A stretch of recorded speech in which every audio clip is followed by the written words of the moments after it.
Ó, nós estamos em 2025, né? A humanidade nunca teve tantos recursos como a gente tem hoje.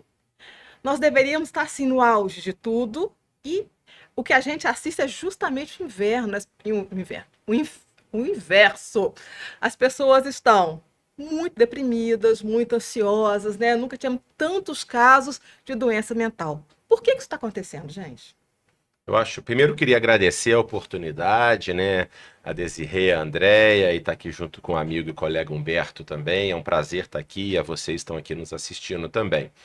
Bom, eu acho que um dos grandes desafios que nós temos, que houve uma promessa, né, principalmente do século XIX para frente, de que com o avanço da ciência, que é muito importante, nós valorizamos, nós trabalhamos na ciência, com o avanço da ciência e da tecnologia, isso entregaria um futuro brilhante, promissor e perfeito. O problema é que muitas vezes, equivocadamente, esse avanço da ciência veio também junto com o esvaziamento existencial do ser humano. Do que é o ser humano? Qual que são as nossas buscas? O que nós realmente desejamos? E muitas vezes houve uma desvalorização de valores que existiam, de conexão com o transcendente, com o divino, de conexão com um propósito último da existência, com a própria comunidade, para uma coisa muito autocentrada. Deixou-se de buscar a realização de um propósito mais amplo da vida para uma busca mais imediata do prazer, do poder e tudo mais.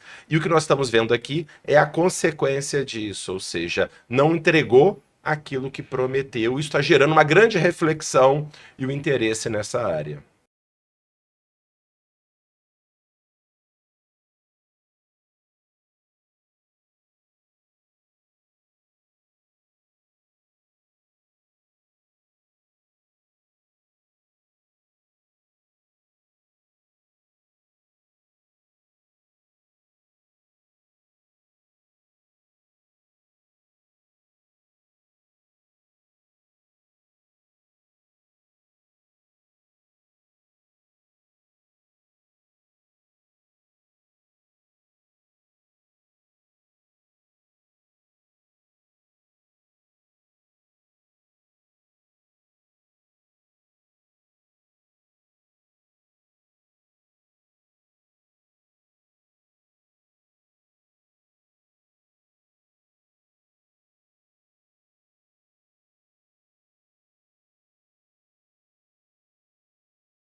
Nessa pesquisa que você comentou, nós analisamos mais de 200 crianças, em torno de 10 a 11 anos, no sexto ano, aqui em Juiz de Fora, de várias escolas. Primeiro dado que nos chamou muito a atenção: as crianças têm um alto nível de espiritualidade e de religiosidade. Essas crianças, nós pedimos para elas listarem de 1 a 10 os tópicos mais importantes da vida delas. Tinha videogame, futebol, televisão, escola, família, etc. Elas colocarem em primeiro lugar Deus, em segundo lugar a família. E nós pedimos para os pais julgarem o que as crianças achariam da escala.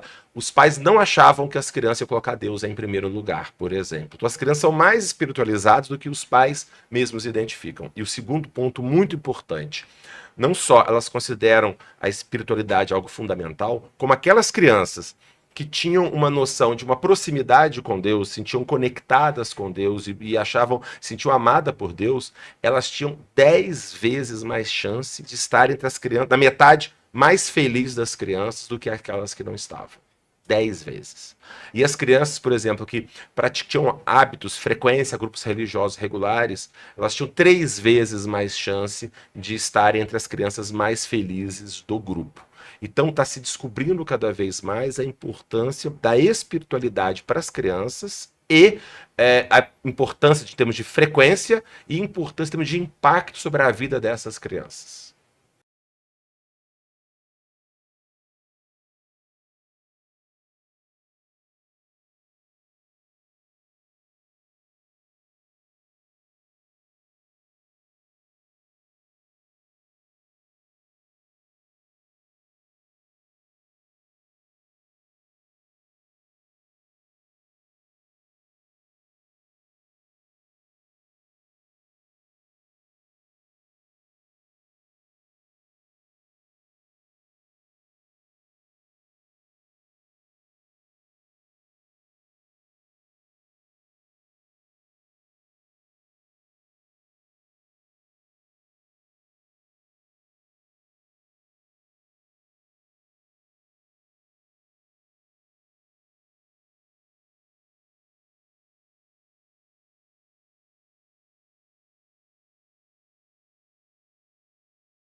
criança desenvolve essa conexão com Deus se ele não vê em casa?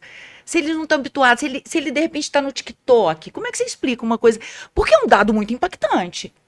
É a tese ancestral mais comum entre filósofos e estudiosos desse assunto é justamente de que seria uma conexão natural, que a espiritualidade seria um desabrochar, uma faculdade, uma condição natural da espécie humana e que o ser humano, ele de uma maneira não educada, inclusive, ele quase de forma automática, ele busca a transcendência, ele busca o infinito, ele busca o senso de propósito da vida, a alegria, a felicidade, que são também coisas transcendentes. A gente esquece, né, que felicidade também não é um termo empírico, mas é uma ideia que perpassa todos os momentos da vida e que é quase que a conclusão, a síntese da tua vida como um todo, né? Nós temos momentos de euforia, de alegria, de satisfação, e temos momentos de tristeza, de insatisfação, de desprazer, de dor. Mas felicidade e infelicidade é a tua síntese intelectual a respeito da tua própria vida.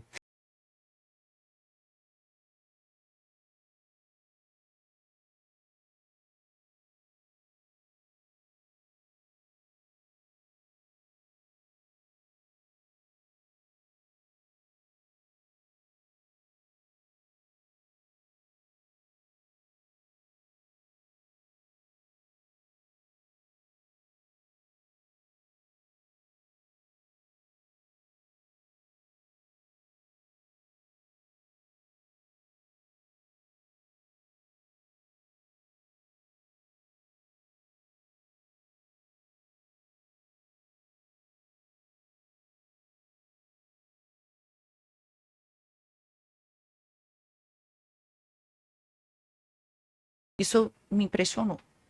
Eu Eu acho. acredito que tem uma coisa que todos nós queremos, assim, sabe? Independente da raça, da religião, da onde tá, todos nós queremos ser felizes, né? E vocês citaram felicidade várias vezes. Na opinião de vocês, que são dois pesquisadores, né, que pesquisam espiritualidade e saúde, por que que a gente não está conseguindo atingir esse objetivo? Eu acho que um dos pontos fundamentais, e as pesquisas mostram isso, é a felicidade. Como as coisas mais importantes da vida, elas não podem ser buscadas tão diretamente. Quando eu vou num modo mais egoísta, ou seja, eu quero a minha felicidade, vou fazer só o que me faz feliz. Com isso, eu acabo minando as verdadeiras bases da felicidade. Viktor Frankl, que é um importante psiquiatra, ele comenta que a felicidade é um efeito colateral. Colateral do quê? É quando eu identifico os meus valores, os meus propósitos, os meus valores e procuro utilizar esses meus valores, esses meus dons, meus talentos, de modo útil, construtivo, para algo que vai além de mim mesmo. Quando eu faço isso, quando eu começo a utilizar isso no meu trabalho, na minha família, com meus amigos, com a minha comunidade, eu começo a me envolver, aquilo começa a fazer sentido, começa a me gerar um entusiasmo, e isso então efetivamente se traduz como efeito colateral em felicidade. Por sinal, a própria palavra entusiasmo é interessante. Vem do grego en theos. Theos é Deus. Entheos, entusiasmo, está repleto de Deus. Quando você está com Deus dentro de você, você transborda, você, né, se desenvolve, se expande e tem essa empolgação saudável nesse sentido. E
que não é mais um assunto periférico. Hoje é o cerne da questão da nossa, né, nosso florescimento.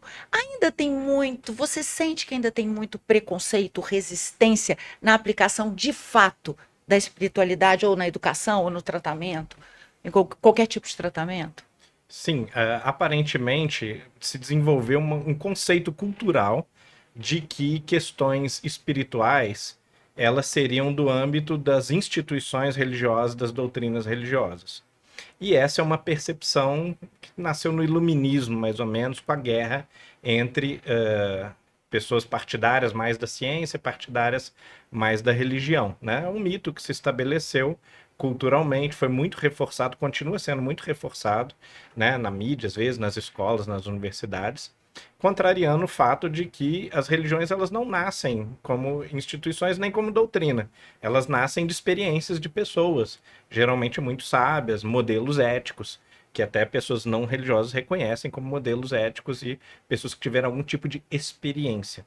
Então, a grande questão das pesquisas em espiritualidade é que a gente tenta voltar a enxergar as experiências espirituais como a fonte daquilo que depois vai se tornar a religiosidade, as instituições, as doutrinas religiosas. A gente pula de volta para aquela verdade natural e fundamental da manifestação de alguma coisa que está acontecendo. Agora, o que é interessante é que tanto religiosos quanto filósofos, eles convergem para algumas conclusões éticas e existenciais fundamentais. Então, Buda diz que tudo é sofrimento, a salvação seria uma transcendência, né? O cristianismo diz que a felicidade não é desse mundo e que a gente deve colocar a nossa esperança num outro mundo, numa outra vida, né? Os filósofos dizem a mesma coisa, sem nenhum tipo de experiência espiritual envolvida. Os filósofos vão dizer justamente que a felicidade é uma coisa transcendente, é uma coisa metafísica. E quando você vê que criancinhas, né, que a pesquisa científica prova que as criancinhas que têm alguma associação com uma crença forte em Deus, com uma esperança da presença de Deus, elas são mais felizes, a gente está mostrando empiricamente que o ser humano ele tem esse alívio existencial, né, o horizonte da sua felicidade está depositado em algo maior, em algo transcendente. Isso independe de idade, de cultura, de qualquer outra condição. No CONUPS vai ter uma mesa voltada para florescimento humano. Você diria que as pessoas que têm interesse, né, em identificar em si mesmo esse caminho para a felicidade, ou no grupo em que elas estão envolvidas, elas deveriam participar dessa mesa? Com certeza, né? A ideia do evento é justamente pegar toda essa pesquisa de ponta científica e capilarizá-la para todos os tipos de profissionais, de agentes públicos, tanto acadêmicos quanto terapeutas, pedagogos, professores, que possam dar ciência à sociedade, enfim, né, jornalistas também, de que essas pesquisas existem, de que elas têm comprovado consistentemente a força, o impacto da espiritualidade na saúde mental, na saúde física, no bem-estar humano geral e principalmente no florescimento, né, no desenvolvimento de uma vida plena, virtuosa, ética, saudável, comunitária e principalmente também feliz. E essa ideia do florescimento tem crescido bastante. Isso é muito interessante a gente ver como que a coisa foi avançando. A primeira preocupação, digamos, da medicina era que as pessoas não morressem. Porque a gente morria muito rápido. Para a gente ter uma ideia, em 1900 e pouco, a expectativa de vida média era em torno de 30 a 40 anos de idade. Nós já chegamos atualmente a 80. Dobramos em um século, que é um grande sucesso. Então, primeira perspectiva, a ideia era não morrer. Top. Depois, a preocupação é você não ter limitações graves, né? Paralisia, se você tem, às vezes, né, alguma lesão neurológica, alguma limitação grave. Depois, avançou por um sofrimento psíquico, para não ter tanto sofrimento psíquico. Isso é um dado, isso é interessante. Às vezes a gente critica assim, não, aquela medicina antiga só preocupava na sobrevida e não na qualidade de vida. Não preocupava, sei lá, com a qualidade de vida de um paciente renal crônico em hemodiálise. é que antes não existia paciente renal crônica e hemodiálise, morriam antes. A qualidade de vida na menopausa, as mulheres morriam antes da menopausa. Ah, tô longe disso. Hoje em dia, a mulher vive metade da vida na menopausa. Então a gente só pode reclamar hoje graças a essa conquista. Uma coisa que eu acho que é muito importante, às vezes a gente perde muita gratidão por quem já veio antes da gente. A gente cospe no prato que está comendo. Né? Quer dizer, como é que eu posso criticar o que foi feito se hoje até para reclamar que eu estou vivendo mais com algum problema é porque eu estou vivendo mais, porque alguém lá para trás batalhou para isso. Então, viver mais, sem limitação, sem sofrimento, e agora está avançando uma questão de viver mais sem sofrimento e com bem-estar, e agora além do bem-estar tem florescimento humano, que é o desabrochar pleno dos nossos potenciais. E isso não é papo assim de pessoas místicas e esotéricas. O líder deste movimento, o professor Tyler Van Der Weel, professor titular de saúde pública, estatístico de Harvard, com quem a gente tem parcerias aqui do NUPS com ele já teve aqui, já teve num CONUPS conosco, inclusive, é o maior nome no mundo no florescimento humano, e ele fala do florescimento humano justamente como desabrochar dos vários potenciais da vida. Nós temos capacidades potenciais que têm que ser desenvolvidos, e isso vai gerar mais bem-estar. E nessa mesa de florescimento do CONUPS, nós vamos ter um pesquisador do grupo do professor Tyler, lá de Harvard também, que vai trazer também as evidências mais recentes. E, inclusive, também, nessa mesma mesa, nós vamos ter a apresentação de um projeto de pesquisa do IHPV, lá de São Paulo, em que eles estão implementando uma intervenção terapêutica de estímulo ao florescimento humano. Então, vai ser apresentadas as evidências, as pesquisas, os resultados disso, aplicações práticas. Então, nós estamos cada vez mais subindo o sarrafo, isso é muito bom, porque nos desafia a querermos buscar cada vez mais alto a nossa meta para auxiliar realmente as pessoas.